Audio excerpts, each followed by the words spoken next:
Thank you for joining us on the UAP Varsity channel and on Pilipinas Live. This is Mix Gomez at your service alongside former UP Fighting Maroon in Alfred Valbuena. Amar Okeke, a power hit to begin set 2. There you go. Pero yun nga, he was close to the net. Really, minsan kasi pag alam mo malapit ka sa net, mag-iiba talaga yung set mo eh. Siyempre ayaw mo mat-scrape or even commit an error. Now, we know UE, dito sila Coach Jerome, a lot of them talagang formulating that best role for their players. Eh. The thing for UE na lahat ng players sila dito, kaya nilang gampanan yung role na binibigay sa kanila. Knowing Rada also as a service specialist now, as a backup setter, playing well for UE. Really, but can he be consistent at it? Because now Ateneo seems to be playing better. They're up 3-2. Aceron, 3 blockers down the line. He gets the point. There was a block touch.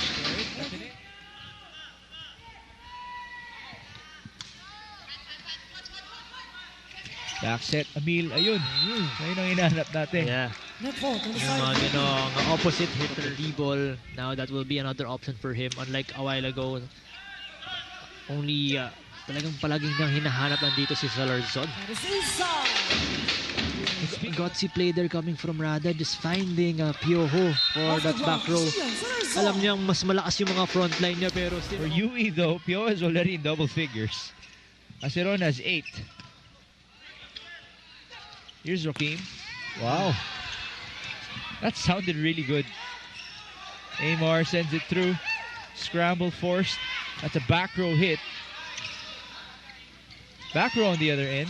Just tipped by Salarzon. Counter with Joaquim. Cross court. Fire ball alert. The ball goes onto the lower box section. Now, yes, Ateneo might be number 3 in digging this season, but yes, the blocking should be able to help them out as well.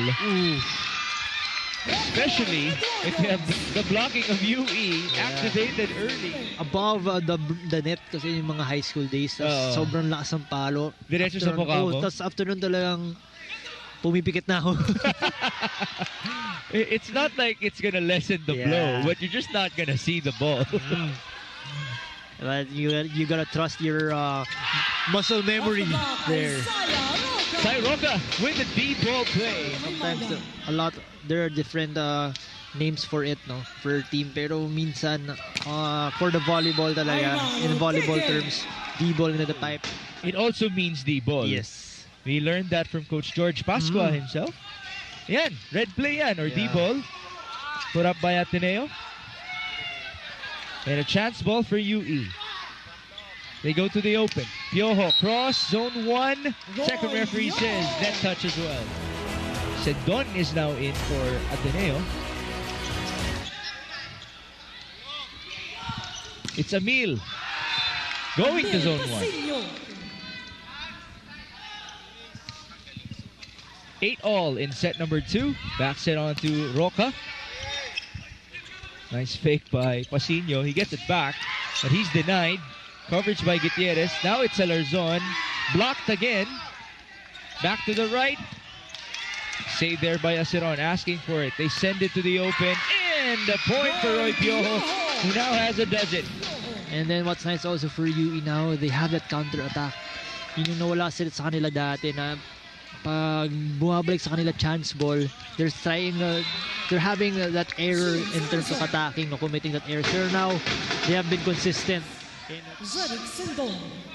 Good pace here in set number 2. Rada with a quick look on to pair it at the middle. Tough save for Ateneo. Sendon, abot yan. Rada, pipe, tip. Pasino there for it. It's Salarzon. That's a free ball. The set was off. Counter, back onto the left field. But it's a monster block by Rogelejos. There you go. Alejos now with 35 blocks in season 88. That's in total. Oh, back-to-back rejections by Ateneo.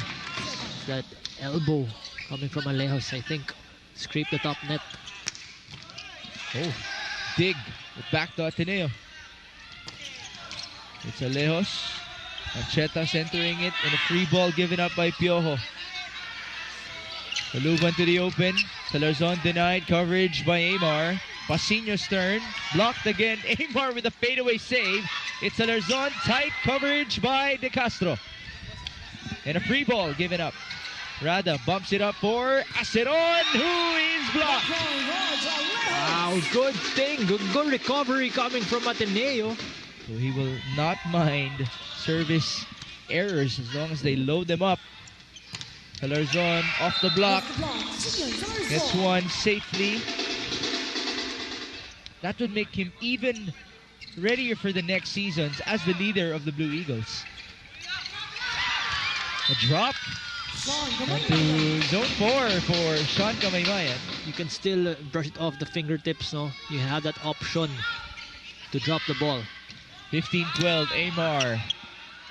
One more. Same guy. Better look. Saved by Roca. Rada centered it and a chance ball for Ateneo. Oh, an overpass.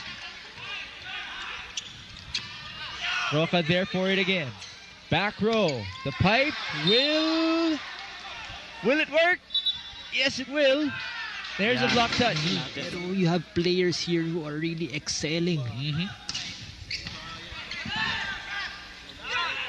Piojo, nice. Nice. A lot of power there. Yeah. Now, adjustment is needed here for Yui. 18-14. Here's Piojo. Oh, super spike. And by the way, I can confirm he was a former basketball player kasi ayaw nila ng contact sport para kay Roy Piojo. Ang shoutout sa kanyang mga titos, no? Sina Tito JR, Tito Surin, at Tito Dakdak. Roy Piojo serving. Roy Piojo with 13 points. Salarzon, block. A great block by Sai Roca. Yeah. 17-19. Pasino will score off the blocker. Lahat sila sabay-sabay mag-first step. But in order for that to happen, you need a good reception. Just like that. There's a backer activation. To the right. Pasino in or out. Yeah, it was in. Inside Amel Pasino. 22-17. Back to the open. Point off the block for Rakim Aceron. Now has a dozen. Rada. A reach for Kamaymayan. Amar has been doing well defensively, might I say.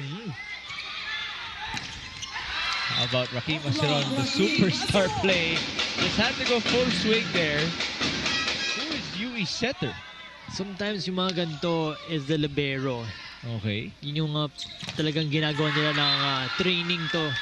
Ang kailangan lang dito is they need to get the ball as high as they